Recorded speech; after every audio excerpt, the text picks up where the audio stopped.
Buenas tardes, soy de la Escuela Justo Sierra Méndez. Estoy estudiando para licenciada en Administración de Empresas. La materia que llevo es Economía Empresarial.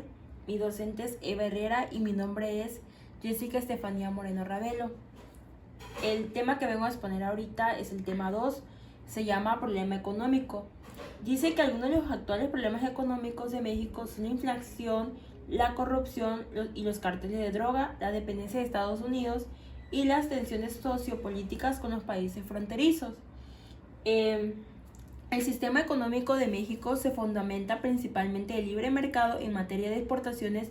Su PIB es de 571.673 millones, que fue en el 2018, mientras que el PIB capital es de 9.797 nominal en el 2018. La inflación del 2019 ha sido el 3.4%, mientras la población bajo la línea de la pobreza se encuentra en torno del 40%, con un 25.7% que ingresa menos del 5.5 al día.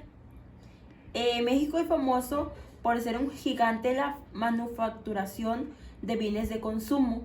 Posee las mayores reservas de planta del mundo y es el 10º país con grandes yacimientos de petróleo, siendo encargado de este último sector la empresa del estado de Pemex.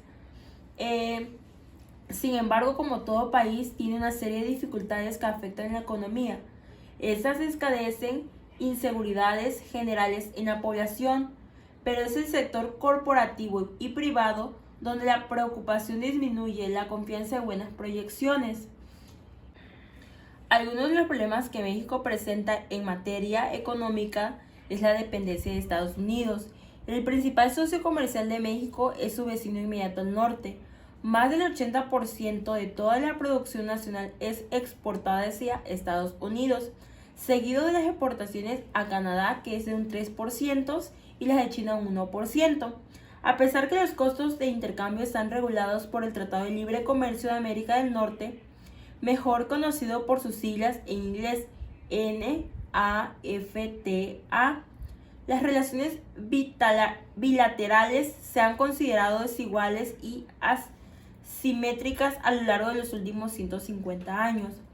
Los análisis principales entre economistas, sociológicos y políticos aseveran que la ubicación geográfica y fronteriza con Estados Unidos le reporta grandes ventajas, sobre todo a nivel de costo. No obstante, se ha hecho evidente que todo cambio en el ambiente y plataforma política y económica interna de Estados Unidos afecta directa e indirectamente con los tratados, convenios, compromisos y negociaciones con México. Esta situación mantiene prácticamente toda la economía de México atada a los intereses propios de otro país, lo que hace vulnerable a otras políticas exteriores. Como estamos viendo, creo que el que más le consume a México de las exportaciones es Estados Unidos. Igual nos afecta demasiado los cárteles de droga y el narcotráfico. Estados Unidos no es solamente el principal cliente de las exportaciones legales, también de las ilegales, en principal clientes de productos como las drogas. Existen muchos cárteles de droga que operan cerca de la frontera y transportan su mercancía hacia el norte. Se afirma que las redes de los cárteles llegan a ejercer bastante control sobre los mecanismos e instituciones gubernamentales mexicanas, inclusive sobre grandes empresas, para facilitarles el tránsito hacia Estados Unidos. Esto desestabiliza la confianza del sector empresarial y de inversionista al no querer involucrar sus negocios con vínculos al narcotráfico. También se toma en cuenta otros aspectos relacionados con el narcotráfico, como la violencia y la inseguridad, los cuales también afectan a los negocios. El tercero podría ser la corrupción.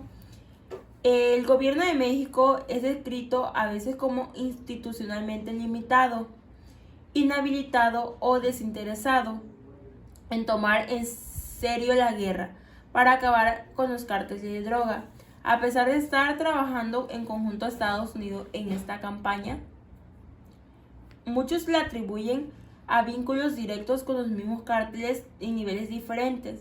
Se estimó que para el 2014 la corrupción le costó a México un 9% al PIB. Adicionalmente, más del 40% de las empresas admitieron haber aceptado sobornos, haciendo a sus compañías menos competitivas en el mercado mundial. El 60% de los empresarios aceptan que este tipo de corrupción es considerado parte del costo de poseer un negocio, menos de un 20%.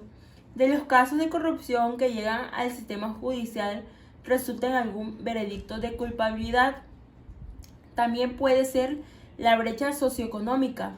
A pesar de la macroeconomía de México continúa siendo buena, es el segundo país del OSDE, Organización para la Cooperación y el Desarrollo Económico, con el mayor grado de disparidad económica entre ricos y pobres, y población rural y urbana, solo superando a Chile. El 10% de la sociedad del nivel más bajo de ingreso dispone de 1.36% de los recursos del país, mientras que el tope del 10% dispone de casi del 36%. El 26% del PIB de México proviene de la economía informal, donde trabaja casi el 60% de toda la mano de obra activa. La desigualdad de ingresos, el sistema tributario y la infraestructura afecta mucho más las clases sociales bajas. El caso de Trump igual afectó demasiado. Los planteamientos del discurso del actual presidente de los Estados Unidos cuando era candidato presidencial claramente que desestabilizó las proyecciones económicas. Igual la inflación, devaluación y el petróleo. A inicio del 2017, el peso mexicano tuvo una caída considerable frente al dólar.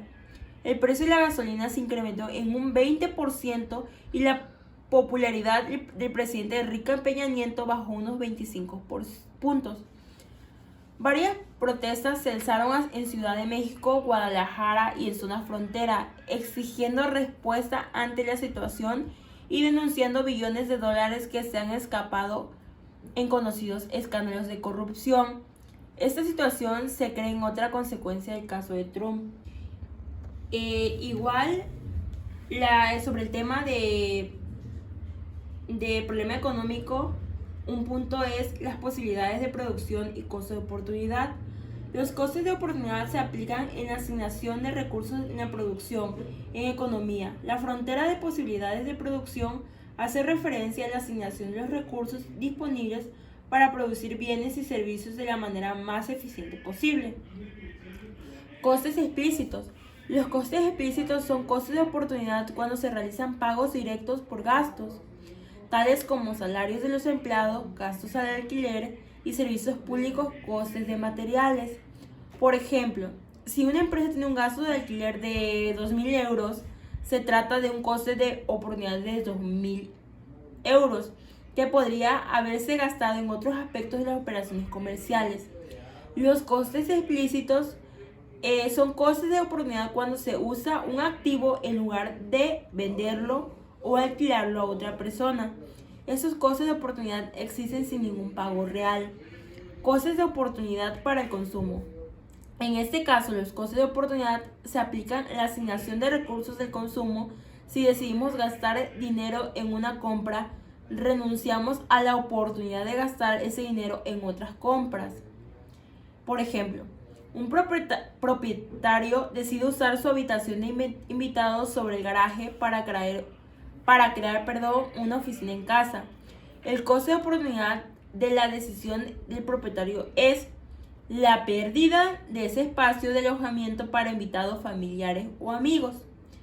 El dinero potencial ganado para alquilar el espacio, como puede deducirse el coste de oportunidad, es el precio de la segunda mejor opción a nuestro alcance. En una situación en la que los recursos del tipo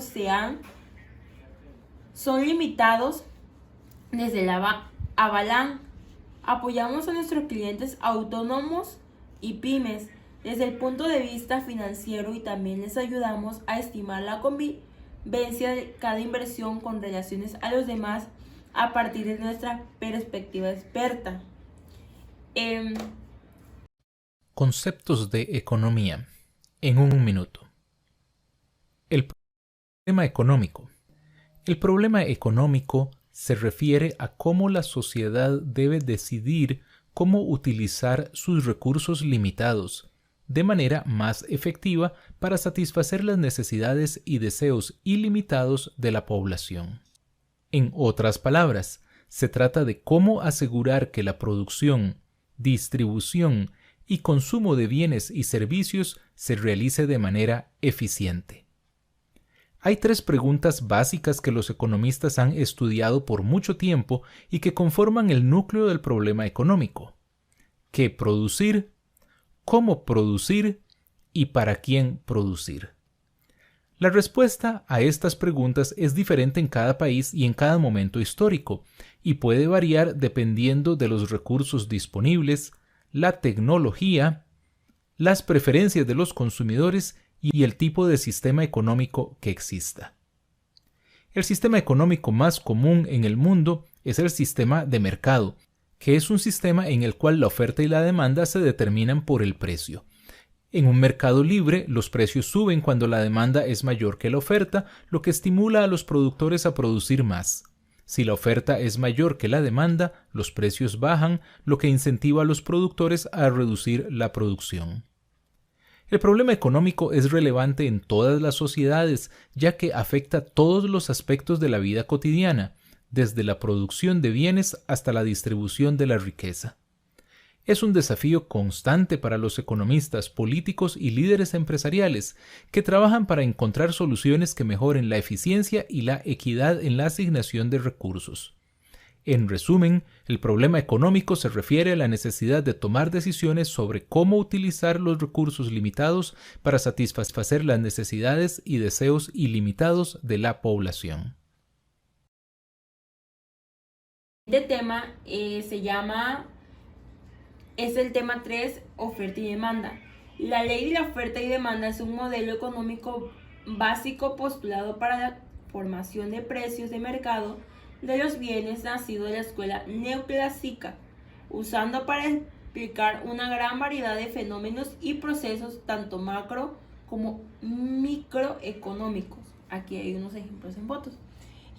Por ejemplo, si el precio del arroz resulta muy bajo y los consumidores demandan más de los productores pueden poner en el mercado, entonces se produce una situación de escasez, la cual hará que los consumidores estén dispuestos a pagar más por el producto.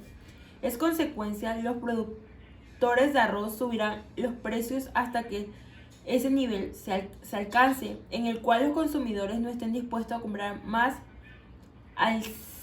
si sigue subiendo el precio. Otro ejemplo es como comportada la ley de oferta y la demanda. Sería con lo siguiente: el precio del arroz es demasiado alto y los consumidores no están dispuestos a pagarlo, de modo que la tendencia es entonces a que el precio disminuya hasta que llegue a un nivel y los consumidores estén dispuestos a pagar y se pueda vender todo lo que se produce. Los principios de la ley de la oferta y demanda pueden ser cuando la demanda supera la oferta, aumenta el precio, del mismo modo que cuando la oferta excede la demanda, el precio disminuye. Un aumento es el precio disminuirá con el tiempo la demanda y aumentará la oferta, y a inversa, una disminución del precio aumentará tarde o temprano la demanda y disminuirá la oferta. El precio buscará por sí mismo alcanzar el punto en el cual la demanda iguale a la oferta. Este modelo económico postula pues que el precio de un bien se establece considerado en el precio de un bien y las ventas del mismo, y afirma que el precio del mercado se establecerá en un punto de equilibrio en el cual idealmente todo lo producido se habrá vendido sin que se quede demanda insatisfecha. Algunos ejemplos de la demanda de la oferta y demanda pueden ser el aumento en el precio de un fruto producto de una sequía, los descensos en el precio de los productos fuera de moda, la disminución de la demanda de autos de producto, aumentos significativos en el precio de combustible, los cambios en el precio de ropa por simples modas, las leyes de antimonopolio buscando que la introducción de muchas empresas aumente el nivel ofertado. Los cambios en el precio de los bonos, donde la interacción ofertada es instantánea minuto a minuto. La caída en la cantidad producida de ciertos bienes cuando se han reemplazados por tecnologías modernas. La conflictividad laboral, donde los ofertantes de trabajo o empleados siempre buscan un mayor salario y los demandantes dueños están buscando pagar lo mínimo posible. Los enormes erogaciones en materia de publicidad a efectos de captar más demanda. Los excesos en el precio de los productos fuera de estación. El siguiente tema es producción y costos. Como dice aquí, los costos de producción, también llamados costos de operación, son los gastos necesarios para mantener un proyecto, línea de procedimiento o un equipo en funcionamiento. En una compañía estándar, la diferencia entre el ingreso por ventas y otras entradas y el costo de producción indica el beneficio bruto. Tipo de costo de producción. Dentro de los costos de producción existen dos tipos principales, los variables y los fijos. Los costos variables son los gastos que varían dependiendo de la actividad productiva de la empresa. En palabras simples, a mayor volumen de producción, mayores costos y viceversa. Por lo tanto, es un gasto que fluctúa en proporción a lo que el negocio produce. Por ejemplo, aumentar la cantidad de juguetes que genera una fábrica implica también invertir más dinero en materia prima y mano de obra. Los costos fijos son los que mantienen constantes independientemente del volumen de producción. Uf, qué buenos tomates. ¿Me vendes a 30 centavos? No, producir un tomate nos cuesta 30 centavos. Ahí no tendríamos ganancia. Yo te vendo a 50 centavos. Yo vendo desde $1. Yo vendo a 80 centavos. No tendré ganancia, pero te vendo a 30 centavos. Como podrán notar, cuanto mayor es el precio, más vendedores están dispuestos a vender. Es decir, a mayor precio, la oferta sube. A esta curva le llamamos curva de oferta. Ahora preguntamos al pueblo, ¿a cuánto comprarían un tomate? Si es de calidad, pago hasta $2. Hay oferta 50 centavos, más que eso no daría. Pagaría hasta 80 centavos. Yo daría hasta $1. Como ven, cuanto mayor es el precio, menos personas están dispuestas a comprar. Es decir, a mayor precio, la demanda baja. A esta curva le llamamos curva de demanda. Por su naturaleza, las curvas se cruzan en un punto, en donde coinciden en precio y en cantidad. A este punto se le conoce como punto de equilibrio. Este es el punto en donde la mayoría de los vendedores y de los compradores están conformes con el precio. Pero si es que existe un punto de equilibrio, ¿por qué los precios suben? Es porque el precio depende de la relación entre la oferta y la demanda, y estas dos están en constante variación. Veamos en el caso de los tomates. Una razón por la que suben los precios es la disminución de la oferta, como ocurre por las malas condiciones climáticas. En esta situación, la curva de oferta se desplaza a la izquierda. Aunque la oferta baje, la demanda no baja. Es por eso que se tiene un desequilibrio. No hay suficiente oferta de tomates para responder a la demanda. Y cuando hay menos opciones, la gente está dispuesta a pagar más. Este fenómeno se puede ver claramente en el gráfico. Cuando la curva de oferta se desplaza a la izquierda, pero la demanda se mantiene, el precio de equilibrio sube. Otro motivo de la suba de precios es el aumento de la demanda. Si se llega a publicar en los medios que el tomate previene todas las enfermedades del mundo, la demanda aumentará. Esto haría que mucha gente comience a consumir el tomate y que los ya consumidores estén dispuestos a pagar más. Esto hará que la curva de demanda se desplace a la derecha, causando una suba en el precio de equilibrio. Por otro lado, también en algunos casos el precio baja. Es cuando ocurre lo contrario. Sube la oferta o baja la demanda. Entonces, ¿qué se entiende? La oferta es todo lo que está disponible a la venta y la demanda todo lo que la gente está dispuesta a consumir. Estas son variables que están en constante movimiento y como el precio es definido por la relación entre ellas, también varía. Es por eso que nos conviene comprar las ropas de verano en invierno y vender helado en verano. Muchas gracias.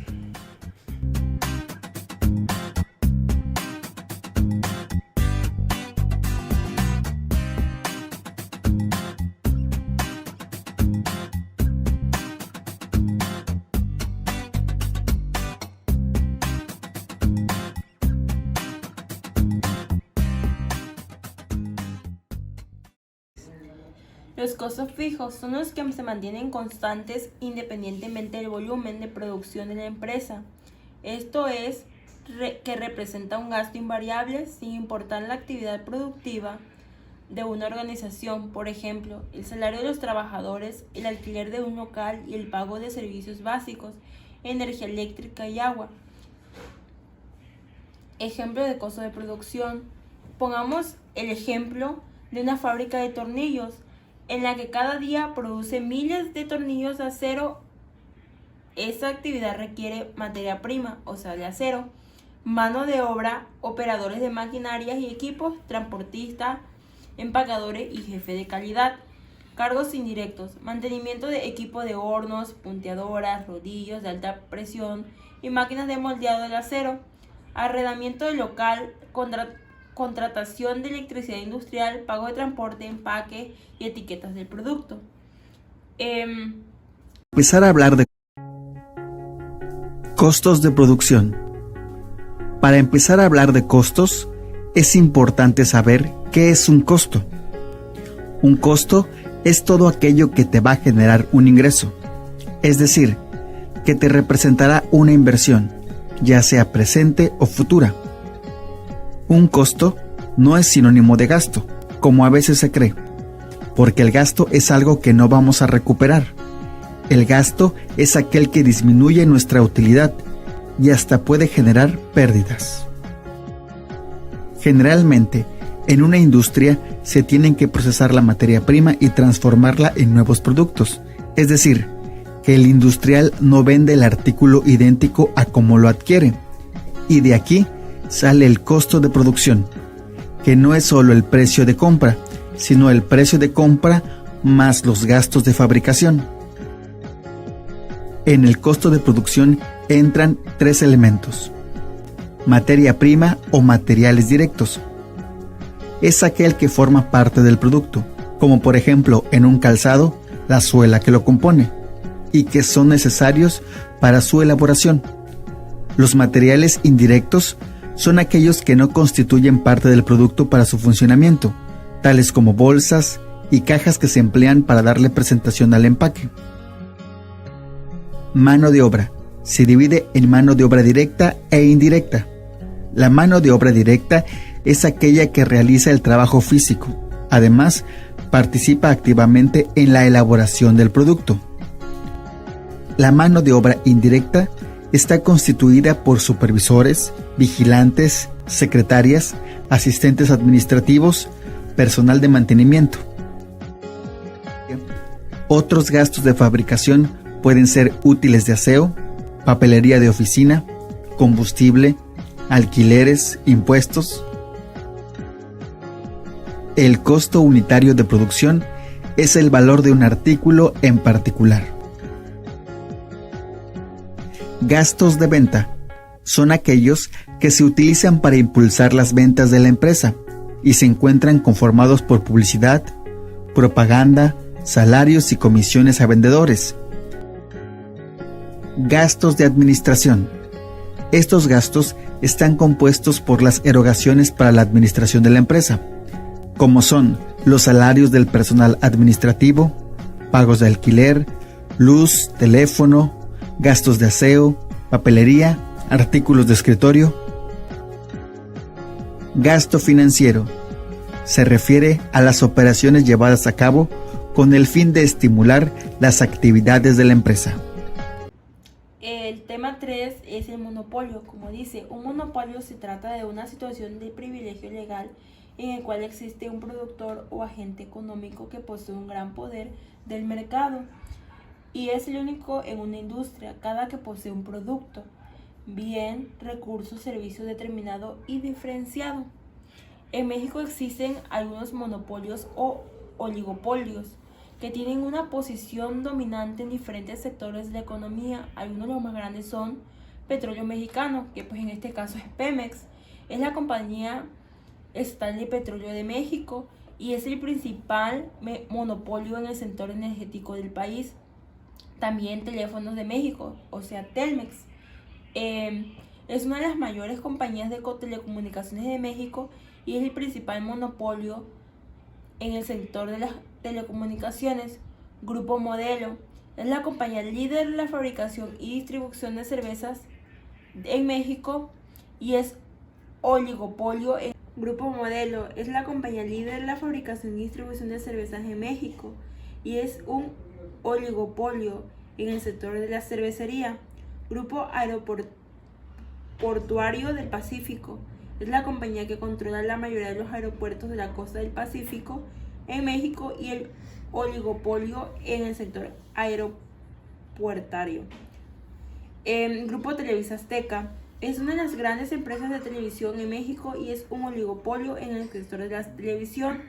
Estos son algunos ejemplos de los monopolios o oligopolios más grandes en México.